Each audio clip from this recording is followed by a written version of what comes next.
আজকের আলোচনায় সবাইকে স্বাগত। আমরা সরাসরি চলে যাচ্ছি সম্প্রতি কিছু বেশ উত্তপ্ত ঘটনার গভীরে। হ্যাঁ, বিষয়টা হলো জুন ২০২৫-এ ইরান আর ইসরায়েলের মধ্যে যে সামরিক উত্তেজনাটা তৈরি হয়েছে সেটা নিয়ে। একদম। আমাদের কাছে বিভিন্ন রিপোর্ট আছে, যেমন ধরুন বিমান হামলা, পাল্টা জবাব, সাধারণ মানুষের উপরের কি প্রভাব পড়ছে। আর অবশ্যই পর্দার আড়ালে যে কূটনীতিক তৎপরতা চলছে সেই সব রিপোর্টও আমরা দেখছি। আসলে আমাদের লক্ষ্য হলো এই ঘটনাগুলোর একেবারে ভেতরের খবরটা জানা, এর আসল গুরুত্বটা বোঝা। শুধু কি ঘটছে তা নয়, কেন ঘটছে সেটাও। জিক, এর পেছনের কারণ আর ভবিষ্যতের ইঙ্গিতগুলো আমরা ধরার চেষ্টা করব। তাহলে আর দেরি না করে শুরু করা যাক। আচ্ছা, ১৩ থেকে ১৫ জুন এই সময়টাই ইসরায়েল একটা বড় অপারেশন চালায়। নাম দিয়েছে operation rising lion. Rising lion. এটা ছিল ইরানের ভেতরে একটা সমন্বিত বিমান হামলা, আর লক্ষ্যবস্তুগুলো সেগুলোও কিন্তু বেশ গুরুত্বপূর্ণ ছিল। যেমন ধরুন নাটানঞ্জের পারমাণবিক স্থাপনা, তারপর শাহাব, দেজবুল, শেজিলের মতো মিসাইল উৎক্ষেপণের যে জায়গাগুলো আছে। আচ্ছা, একেবারে স্ট্র্যাটেজিক টার্গেট। হ্যাঁ, একদম। আইআরজিসি বা ইসলামিক রেভলিউশনারি গার্ড কোরের কমান্ড সেন্টার, এমনকি তেহরানের কিছু তেল গ্যাস অবকাঠামো বাদ যায়নি। আর এটাও তো শোনা যাচ্ছে যে মোসাদের ড্রোন ব্যবহার করা হয়েছে। ঠিক। হামলার আগে গোয়েন্দা তথ্য জোগাড় করা আর কিছু অন্তর্ঘাতমূলক কাজ চালানোর জন্য মোসাদ নিয়ন্ত্রিত ড্রোন ব্যবহারের কথা স্বীকারও করা হয়েছে। এর প্রভাবটা কিন্তু বেশ সুদূরপ্রসারী। অনেকগুলো সামরিক টার্গেট ক্ষতিগ্রস্ত হয়েছে। এমনকি ভূগর্ভস্থ পারমাণবিক স্থাপনারও নাকি ক্ষতি হয়েছে কিছু অংশে, আর গুরুত্বপূর্ণ কিছু অবকাঠামো তো ধ্বংস হয়েছেই। ইরানের ভাষ্য মতে হতাহতের সংখ্যাও তো কম নয়। না, ইরান বলছে তাদের ২২৪ জনের বেশি মারা গেছেন। এর মধ্যে সিনিয়র কমান্ডার, এমনকি বিজ্ঞানীরাও আছেন। আচ্ছা। এখানে সবচেয়ে গুরুত্বপূর্ণ বা উল্লেখযোগ্য বিষয়টা হলো, ইসরায়েল এই প্রথমবার স্বীকার করল যে তারা ইরানের মূল ভূখণ্ডের এতটা ভেতরে সরাসরি সামরিক অভিযান চালিয়েছে। আর সেটা একটা হাইব্রিড কৌশলে, তাই না? বিমান হামলা আর মোসাদ ড্রোন দুটোই একসাথে। হ্যাঁ, এই হাইব্রিড কৌশলটা, বিমান হামলা আর ড্রোনের সমন্বয়, এটা কিন্তু ভবিষ্যতের যুদ্ধের জন্য একটা নতুন দিক খুলে দিতে পারে। কিন্তু ইরানও তো এর প্রতিক্রিয়ায় চুপ করে থাকেনি। না, একদমই না। তারাও তো প্রায় ৩৫০টারও বেশি মিসাইল আর ড্রোন দিয়ে পাল্টা হামলা চালিয়েছে, মূলত ইসরায়েলের শহরগুলো যেমন তেল আবিব, হাইফা এসব লক্ষ্য করে। হ্যাঁ, আর এর ফলে ইসরায়েলের দিকেও কিন্তু ক্ষয়ক্ষতি হয়েছে।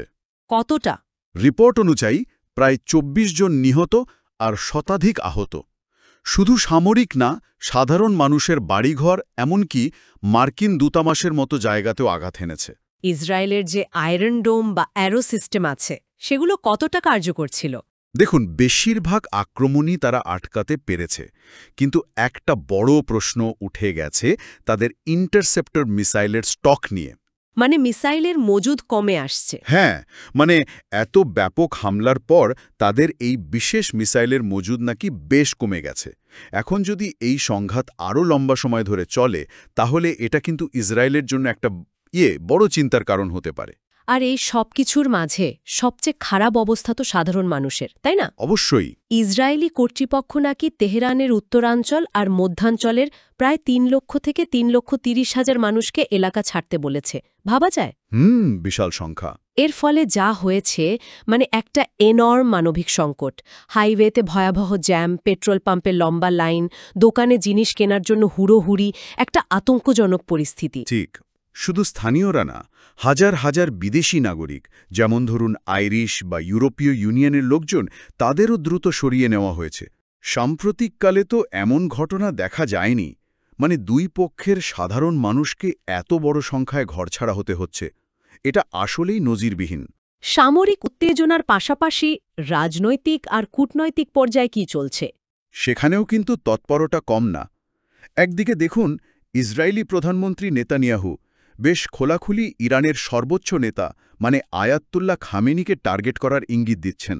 তার যুক্তি কি? তার দাবি, এতে নাকি সংঘাত থামানো যেতে পারে, যদিও আমেরিকার ভেতরেই কিন্তু অনেকে এর সাথে একমত নয়। আর অন্যদিকে কানাডায় যে G7 সম্মেলন হল, সেখানে ইউরোপীয় নেতারা বারবার বলছেন উত্তেজনা কমাতে হবে, আলোচনায় বসতে হবে। উপসাগরীয় দেশগুলোর কি ভূমিকা? তারাও মানে সংযুক্ত আরব আমিরাত, ওমান, কাতার, সৌদি আরব এরা মধ্যস্থতার চেষ্টা করছে। আমেরিকাও দেখুন এই অঞ্চলে তাদের সামরিক উপস্থিতি বাড়িয়েছে ঠিকই, কিন্তু সরাসরি যুদ্ধে জড়ায়নি। তারা কি আলোচনার চেষ্টা করছে? হ্যাঁ, বরং ইরানকে ইউরেনিয়াম সমৃদ্ধিকরণ বন্ধ করার শর্তে আলোচনার টেবিলে আনার জন্য চাপ দিচ্ছে। তাহলে কৌশলগত দিক থেকে বিশেষজ্ঞরা কি ভাবছেন, পরিস্থিতি কোন দিকে যেতে পারে? বিশেষজ্ঞদের মূল আশঙ্কাটা হলো এটা একটা লম্বা সময়ের সংঘাতে পরিণত হতে পারে, একটা দুষ্ট চক্রের মতো আর কি। মানে হামলা আর পাল্টা হামলা চলতেই থাকবে। হ্যাঁ, ইসরায়েলের নিখুঁত কিন্তু বিধ্বংসী হামলা আর তার জবাবে ইরানের পাল্টা প্রতিশোধ, এই চক্র চলতেই থাকবে।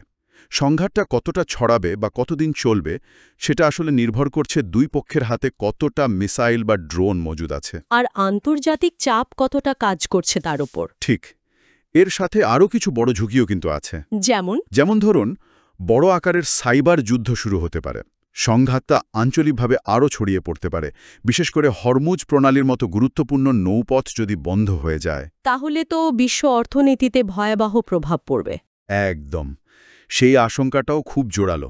তাহলে যদি পুরো বিষয়টা একটু গুছিয়ে বলি, একদিকে ইসরায়েলের নজিরবিহীন হাইব্রিড হামলা, অন্যদিকে ইরানের ব্যাপক মিসাইল ড্রোন দিয়ে পাল্টা জবাব।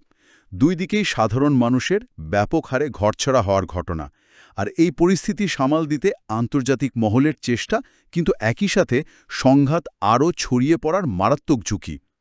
হ্যাঁ, আর এই পুরো পরিস্থিতিটা আসলে একটা মৌলিক প্রশ্ন তুলে ধরছে। যদি ধরুন এই সংঘাতটা আসলে লম্বা সময় ধরে চলে আর দুই পক্ষেরই গুরুত্বপূর্ণ সামরিক সক্ষমতা, যেমন ইসরায়েলের ইন্টারসেপ্টর মিসাইলের কথাই ধরুন, সেগুলো যদি কমতে শুরু করে, তাহলে এই আন্তর্জাতিক চাপ বা কূটনৈতিক মধ্যস্থতা এগুলো আসলে কতটা কার্যকর হবে? পরিস্থিতি হাতের বাইরে চলে যাওয়ার আগেই কি কোনো সমাধান আসবে? এটা কিন্তু একটা গভীর চিন্তার বিষয়। হয়তো সামনের দিনগুলোতেই আমরা এর উত্তর পাব।